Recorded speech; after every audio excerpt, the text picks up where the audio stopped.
norvégienne, enfin il adorait les royautés, d'ailleurs il se racontait qu'il était delannoy. Oui, Plutôt, oui, non, à l'origine, c'était une famille qui était originaire de Flandre. Hein, oui, et ils s'appelaient les Delannoy, oui, effectivement. Et c'est devenu Delano.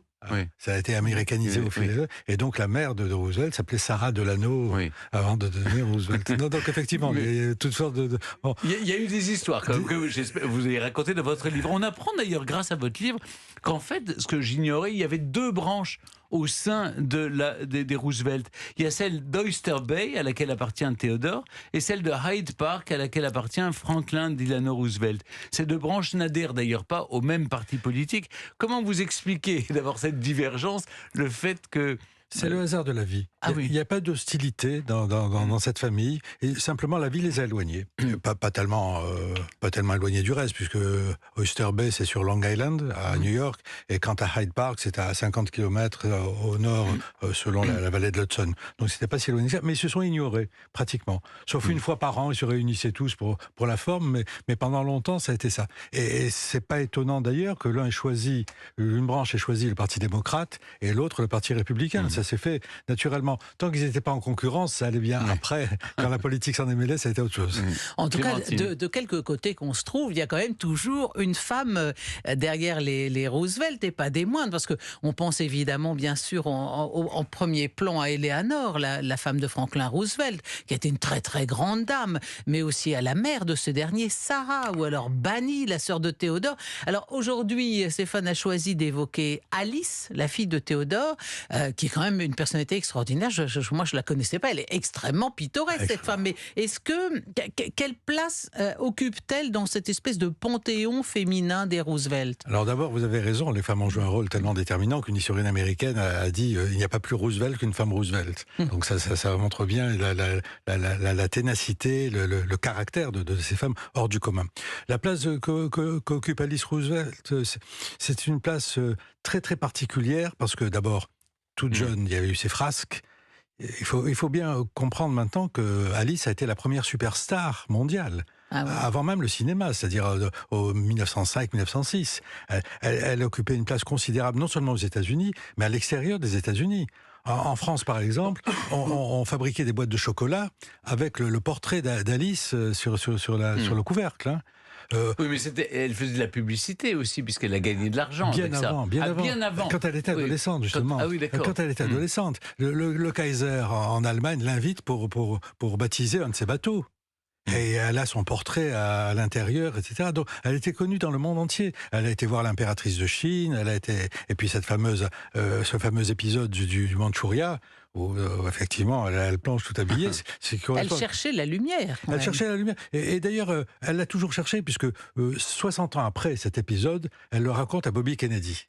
Qui est assez collé-monté, même si lui, de son côté, n'est sur pas la morale. Et Bobby Kennedy trouve ça scandaleux. Et elle lui dit, mais mon garçon, ça aurait été scandaleux si j'avais ôté mes vêtements avant de plonger. Donc vous voyez, à 80 ans passés, elle était capable d'avoir ce genre de répartie. Non, c'est une forte personnalité, et comme vous le disiez pertinemment, un besoin de reconnaissance. Non pas que son père l'abandonnait, non pas que sa belle-mère eût été une marâtre, pas du tout, c'était même tout le contraire. Mais elle avait besoin de s'affirmer, et peut-être parce qu'elle n'avait pas sa mère aussi. Hein, c'est ce qui fait qu'elle a mis les bouchées doubles pour se faire remarquer. D'autant plus qu'il y a eu d'autres épisodes à la Maison-Blanche. Hein. Elle a élevé un serpent à la Maison-Blanche, qu'elle appelait Emily Spinach, parce que Emily, c'est le prénom d'une tante qu'elle détestait, et Spinach, parce que le serpent était de couleur verte, simplement. Et donc, elle le gardait dans son sac avec un poignard et la Constitution des États-Unis.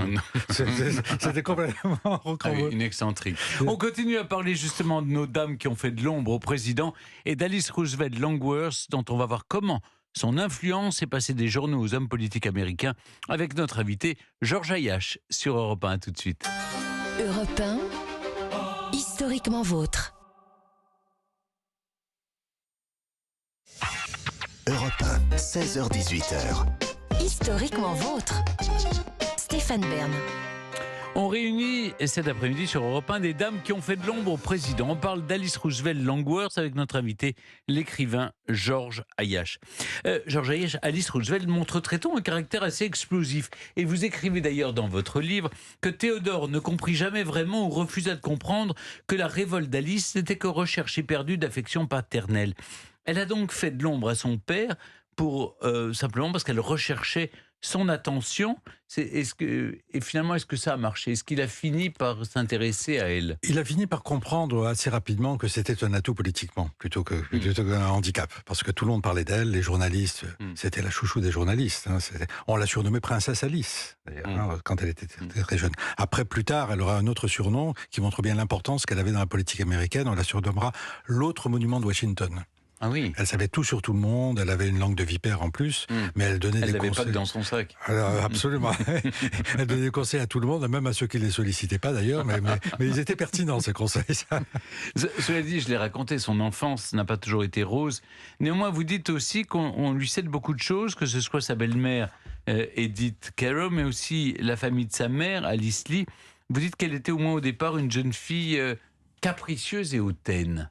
Oui, c'est encore une fois ce besoin de reconnaissance, ce quant à soi, ce côté hiératique. Quand elle posait devant les photographes, c'était la jeune fille en fleurs, en quelque sorte. Elle était jolie ?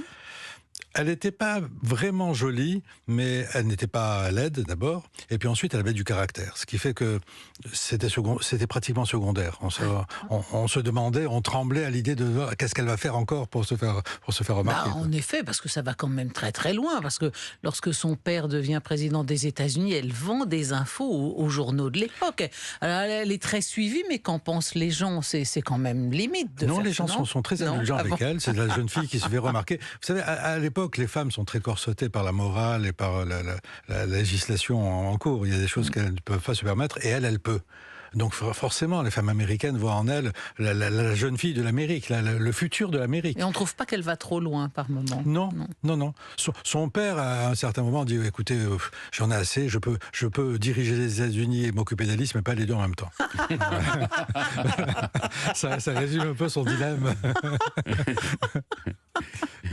Mais est-ce que je suis revenu au début de mon récit sur cette scène qu'on a racontée au bord du Mandchouria où elle plonge dans cette piscine tout habillée. Est-ce qu'il y a eu d'autres phrases de ce genre qui vous ont particulièrement amusé? Alors, beaucoup plus tard. Elle avait passé la soixantaine déjà. Elle avait toujours une pique contre un président quelconque. Coolidge, par exemple, qui était toujours un peu froid, etc. On dirait qu'il a été élevé dans un bocal de saumure, tellement il est raide. Sur Johnson, même plus tard, elle était très amie avec Johnson, mais pourtant, elle voit par exemple Johnson à la télé, parler aux journalistes de ses diverses opérations à l'estomac. Alors il enlève sa chemise, elle dit heureusement qu'il n'était pas opéré de la prostate.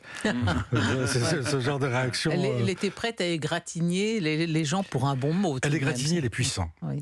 Elle avait cette grandeur d'âme de ne jamais égratigner les gens humbles, jamais donner dans le racisme. Elle a toujours défendu, par exemple, son chauffeur noir a eu une altercation dans la rue. Il s'est fait insulter. Elle est sortie de la voiture pour insulter le chauffeur adverse.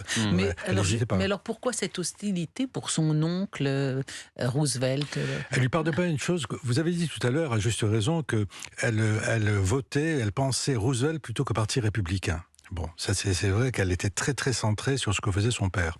Or, en 1912, son père se présente aux élections, concurremment d'ailleurs au candidat officiel du Parti républicain, et du côté démocrate, c'est Wilson. Or, Franklin Roosevelt a été élevé dans la tradition démocrate. Donc il s'est porté tout naturellement sur Wilson.